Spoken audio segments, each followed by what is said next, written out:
Hello and welcome back to Let's Play Deadfire with me, Bring It On. Let's check out the shop for ingredients real quick. It's the smell of and you tell.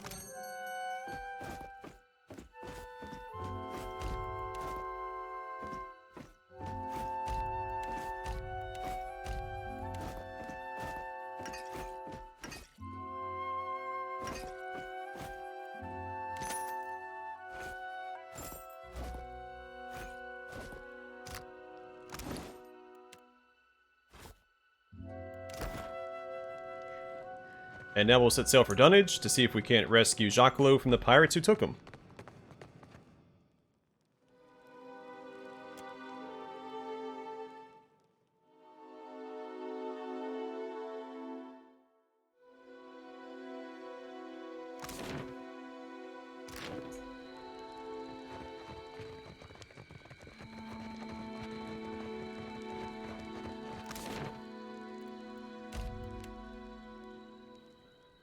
Once we're on the ship, I'm going to swap out Maya for Aloth.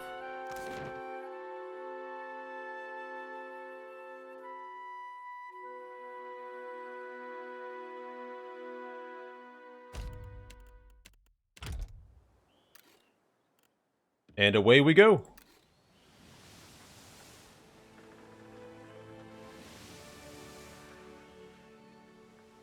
I'm also keeping my eyes peeled for the bounty that's supposed to be to the south of Sayuka.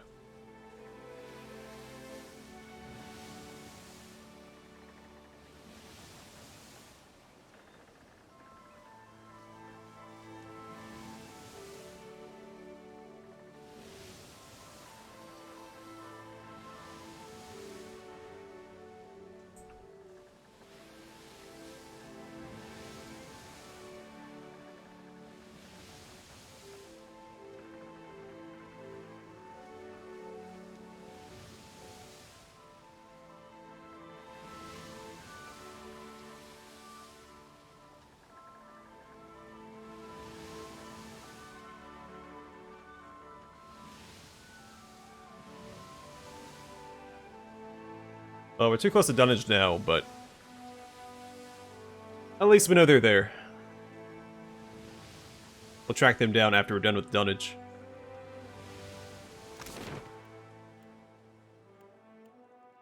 I don't know where they're at.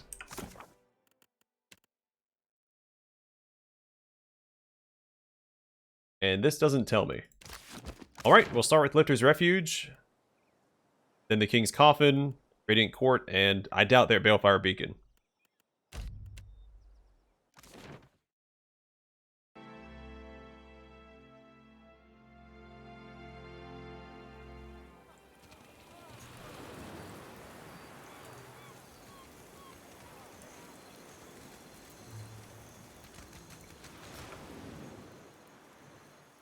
A little woody.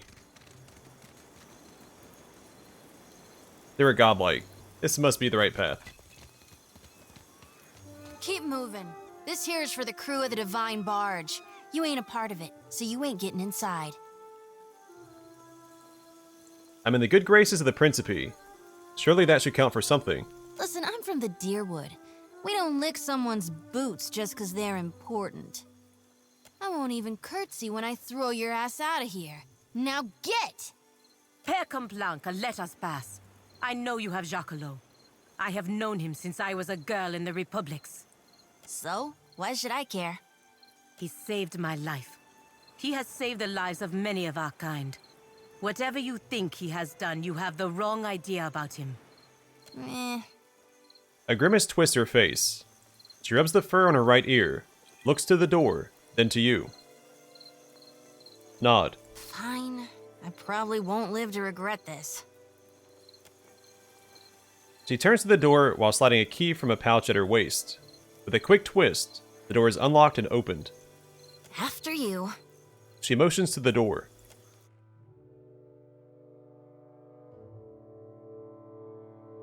Kazenza, we are honored by your presence, Captain. What brings you to this place? Yeah, I'll let Palagina take the lead. Look to Palagina. You have abducted the Animancer Giacolo, a valued citizen of the Valian Republics.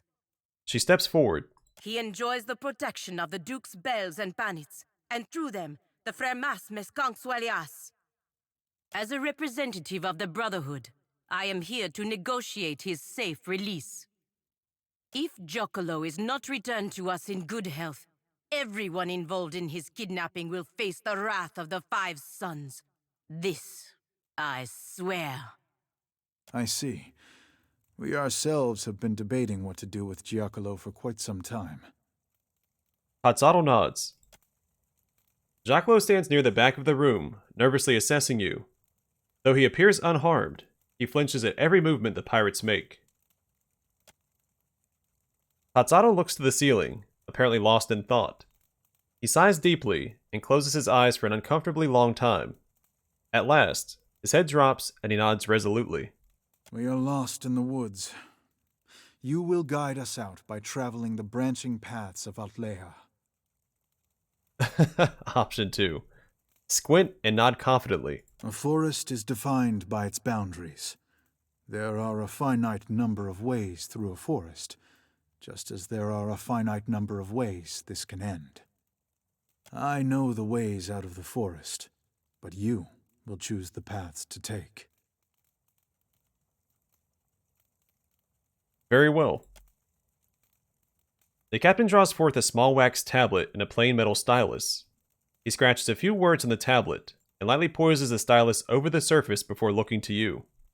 A woman is with a child, and she learns that if the child is born, it will suffer greatly and have a short life.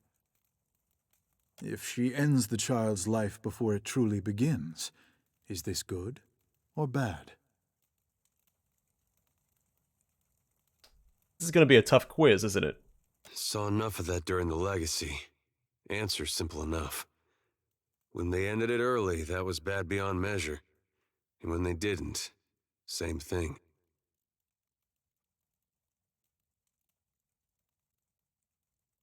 I think it's good. Because the way he's talking, the child will be born, it'll be an infant, and it's going to suffer until it dies. And it's going to be too young to understand what's going on. It's just going to be in pain and then perish. Option 1. His only response is to briskly make a small mark on his wax tablet. You discover a powerful new technology, but you are afraid some people may misuse it for ill purposes. Would you destroy the technology, regulate access to it, or make it available to everyone equally?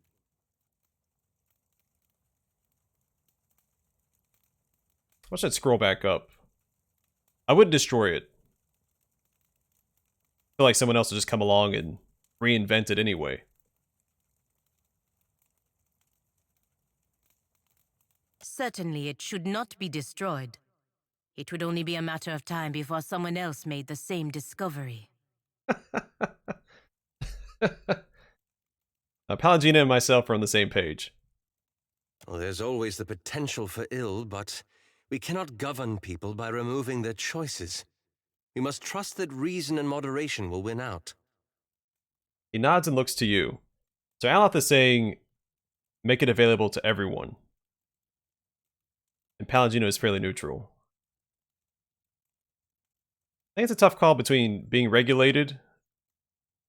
If there was like a temporary regulation option, I'd probably opt for that.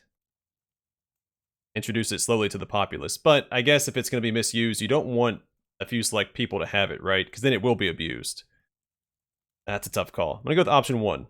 Make it available to everyone without restrictions. He nods and makes another small mark on the wax tablet. Hey, we got reputation with Aloth. Fantastic. Giacolo gulps and coughs, looking nervously at the captain's wax tablet. An enemy of yours is being persecuted. The grounds of the persecution are, by measure of your own compass, unfair. Would you allow the persecution to continue, or would you intervene to stop it? If they're my enemy, why would I care?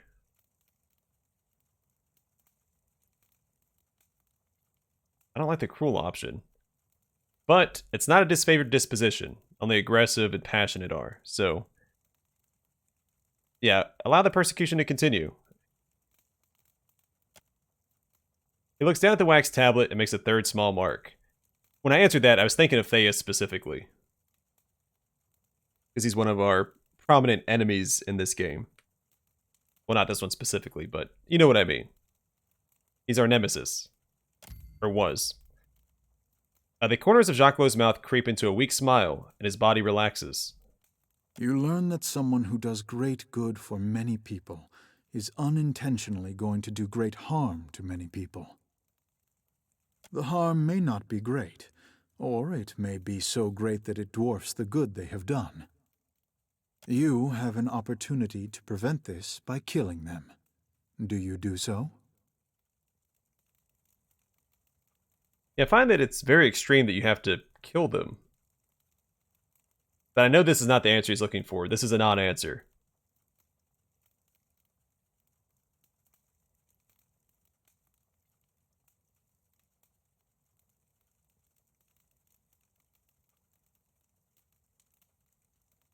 That is a tough question, though.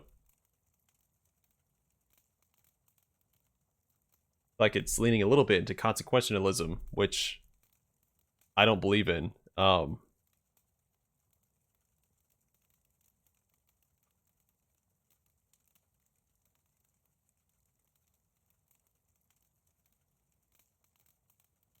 Man, I would not kill them.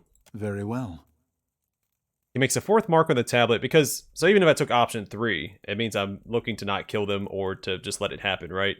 So I wouldn't kill them. I would still look for another opportunity, but I know he's not looking for that answer.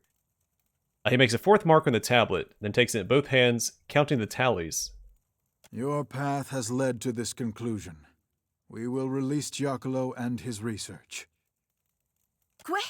What was the point of taking him to begin with? Giacolo has discovered a method by which one may detect a godlike fetus in a mother's womb. Tatsato's words hang in the air. The captain waits for Palagina's reaction, but she remains silent. She clenches her jaw and nods for Tatsato to continue. In the Deadfire archipelago, parents consider a godlike child to be a blessing.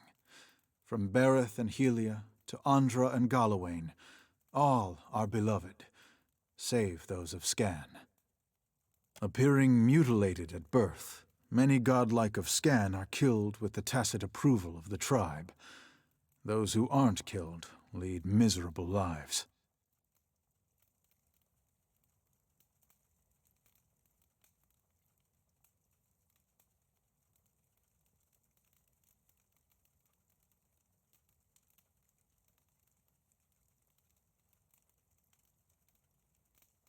It might be merciful. From what we know of Skane, he's not great. Yeah, it's merciful. I understand that argument, but accepting it would require me to accept a world in which we respond to superstition, loathing, and genocide with a shrug. See, I agree with that partially, but you said that they suffer. Maybe because they're outcasts, not like physical, painful suffering. But maybe that too. Which would not be superstitious. I do not. We do not. Tatsato gestures around the room to his assembled crew. That is why we captured Giacolo and brought him here, to decide what should be done about him, and his research. Well, even if he can just detect godlikes in the womb, doesn't mean he knows what type of godlike it'll be. I mean, I feel like that's no different than finding out the sex of the child before it's born. And after all this, you're going to let him go because of how the Watcher answered your stupid riddles? Yes. I have to say, that's a poor way to make a life or death decision. There may be superior ways to debate this subject, but it is the best approach I could conceive. Feel free to elaborate. Our group was conflicted, so I posed to you a series of hypothetical questions, absent the specific context of our current problem. While you may have deduced some hint of the context during the questioning, it was a less biased method of reasoning than we were engaged in. After all, for us, This is a matter of life and death.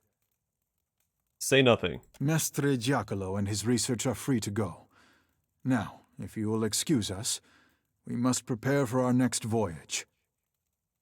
I didn't really care for this Skyne comment where I had to give an answer there because we've never met a godlike of Skyne, I don't believe. So we don't know their actual situations.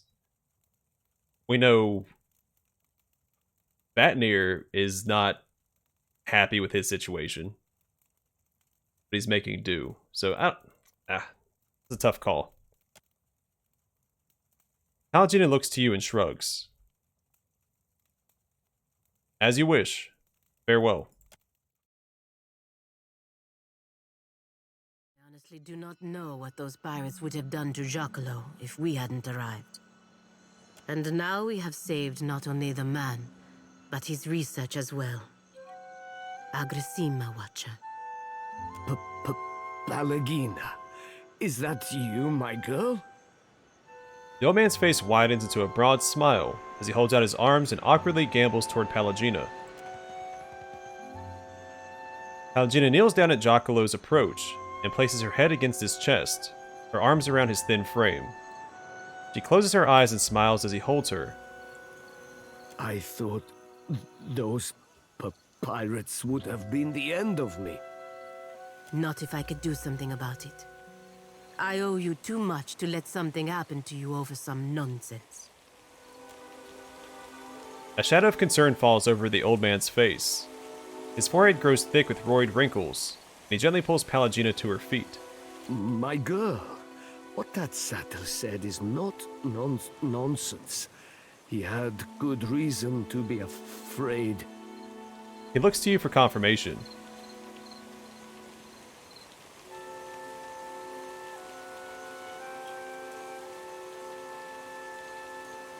No. Hatsato was upset over nothing. Progress should not be limited by fear. No. There is cause for concern. If caution does not limit us, what will? I didn't say caution, I said fear. Of course you should always be cautious. Should animancers be limited? If so, by whom? Yeah, peer reviews. Option 2. Animancers should organize themselves to prevent their colleagues from getting out of hand. How would that work? Would animancers submit to the authority of other animancers? Yeah. Perhaps. Old age has a few benefits, my girl. One is a measure of respect from your younger colleagues. And that's how academic institutions operate now. If we attempted to guide them with a gentle hand, perhaps. Giacolo strokes his chin and nods. Pallegina considers both your words and Giacolo's in turn. She nods her head and turns her attention away. You soon realize she is lost in thought. The moment passes quickly enough. Well, it appears we are done here. We should see you back to Neketaka, Mestre Giacolo. Before I go, I want you to have this, Aimoranet. An amulet of my own invention. It resonates with the godlike souls. Even severed, there is enough magic in your chime to activate its power. He holds up a beautiful amulet on a slender chain. An oblong Adra stone gleams in its center. As he lowers it into Pallegina's hand, he cups his other hand around hers and gently squeezes. Pallegina smiles and nods to him before letting him go. There is sadness in her eyes, but she regains her composure quickly. I appreciate all you have done, both of you. He smiles, nods, and shuffles off toward the docks.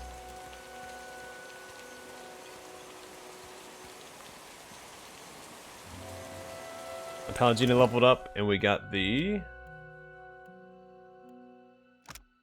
Heartchime Amulet.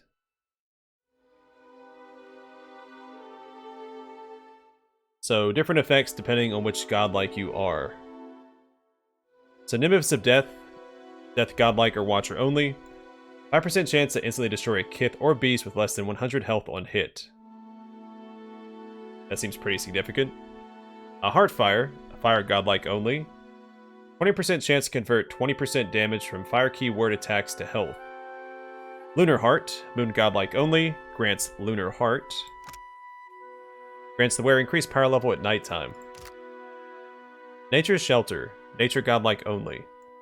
Only take 95% damage when flanked or suffering from body afflictions. Water of Life, marine godlike only. 30% chance to convert 20% damage from water keyword attacks to health.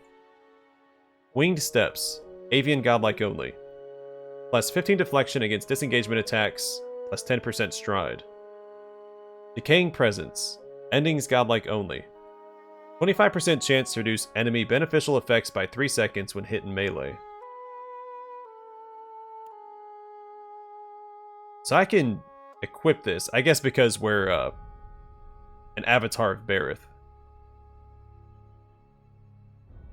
You acquire this amulet from Giacolo after his abduction by Captain Tatsado of the Divine Barge.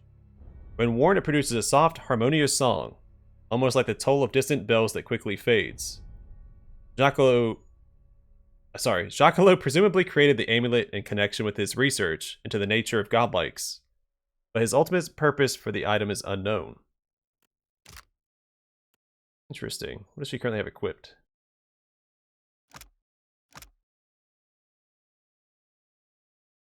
Yeah, I still think that's better.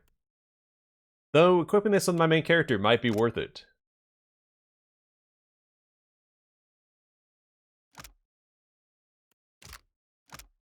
Though, this is also very good. We could always give it to Vatnir instead. Or even to Kehu.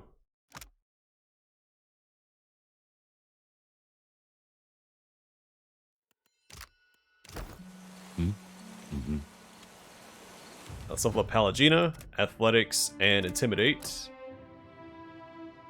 And...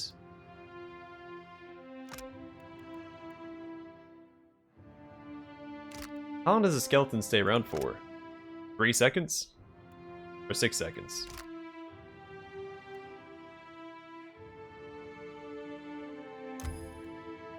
Grab that.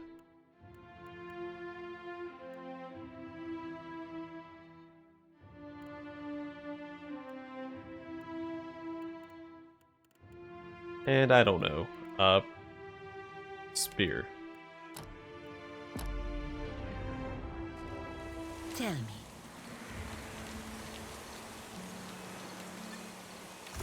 Oh, she doesn't have either one of those equipped, it looks like.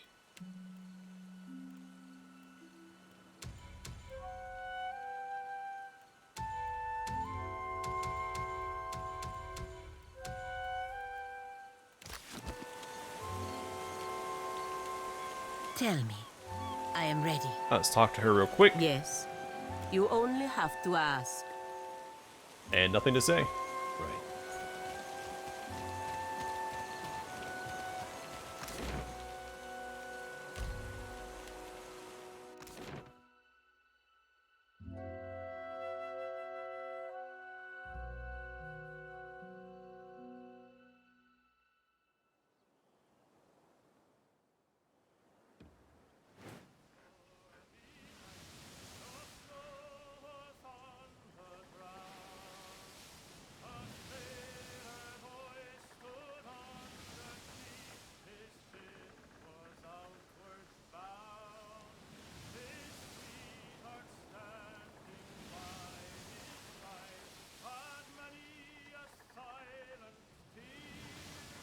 Oh, there's the other bounty.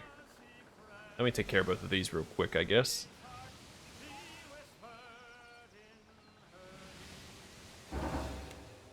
I didn't look to see the level in class. Not that it matters.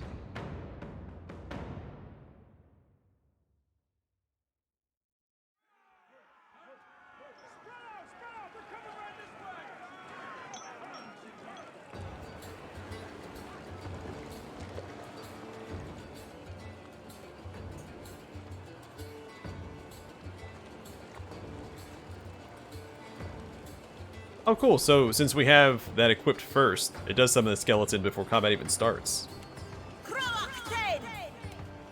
Moeth Ixie Oneth.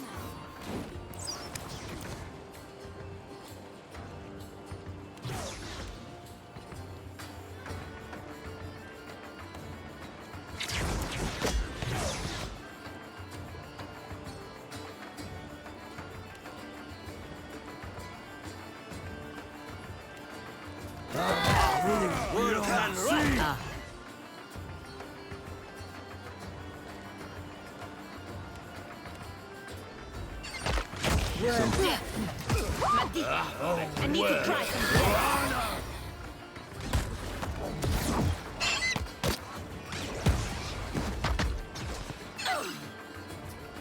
A lot of people are exploding.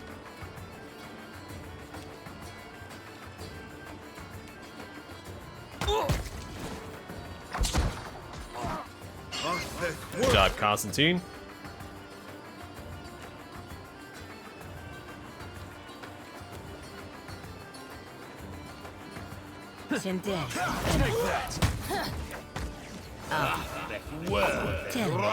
Mary Publice, per Milan. No good. Cut that out. Yeah? Yeah. No, I cannot do that. There's a walloping. Something I hate's coming back up. Sure. Hands yourself.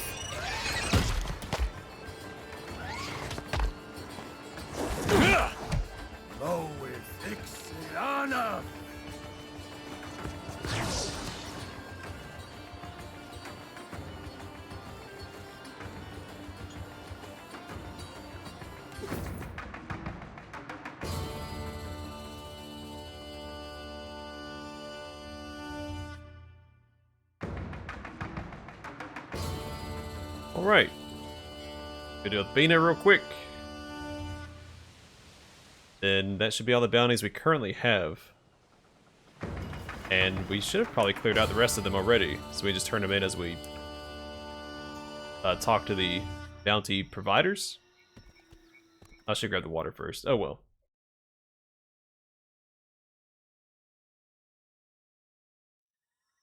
Huh? Sure. Okay, quick save. Could be a fight.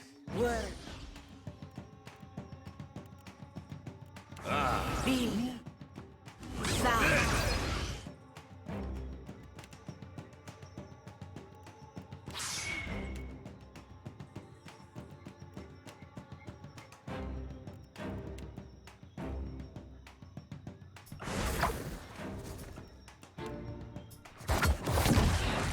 They'll fall by Take him down.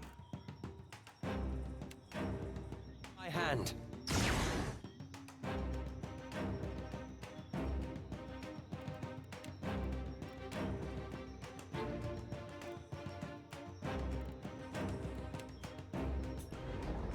Oh? Moeth Drop this back here. Oneth. It is Not no exactly my area of expertise. Right on target.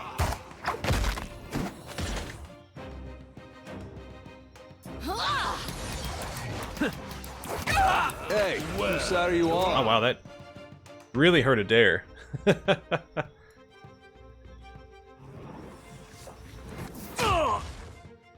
That hurt pretty good too.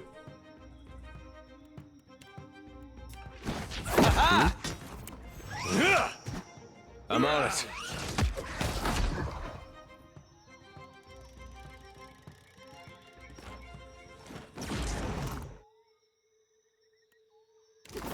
On it. Nomad's Brigandine. Superb battle roamer, grants lone vanguard and with the horde. A chance to convert incoming hits to grazes while there are no allies nearby. 20%. And with the horde, grants bonus deflection while near allies, +5. And pull back. Minus 25% damage taken from disengagement attacks. The suit of armor is made in the fashion of the nomadic peoples of the far Ixmodil plains. The horse archer who owned it likely wore it on numerous raids and overland migrations. Such a piece of armor is priceless to the people of the far plains, was likely as precious to the owner as his own horse. Small symbols have been etched into the lacquered lamelae. I think I said that right. Some marks appear to be names, while others seem to be protective runes or charms. Whether or not such wards proved effective for the nomad is impossible to determine, as is how such an exotic brigandine made its way to the Deadfire. Feigned retreat. So same effect as pullback, plus 25% chance to reflect against disengagement attacks.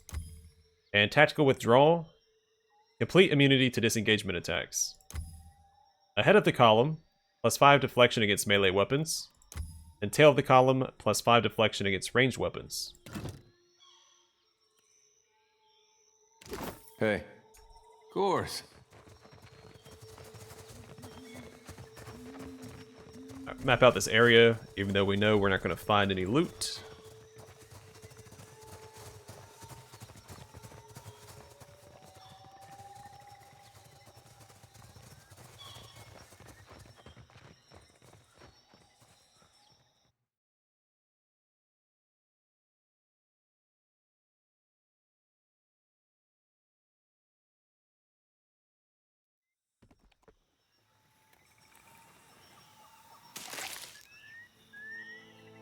Alright. I'm going to call it here. Next time we will return to Nekataka and turn in these bounties. By the way, are they both in Nekataka? Yeah, Serpent's Crown and Queen's Birth. We'll turn in all the bounties that we have. And then we'll finally get back to Crookspur and finish clearing it out. I know we got a little sidetracked. But that's part of the fun, right? Either way, for now, thanks for watching. Hope to see you guys in the next one.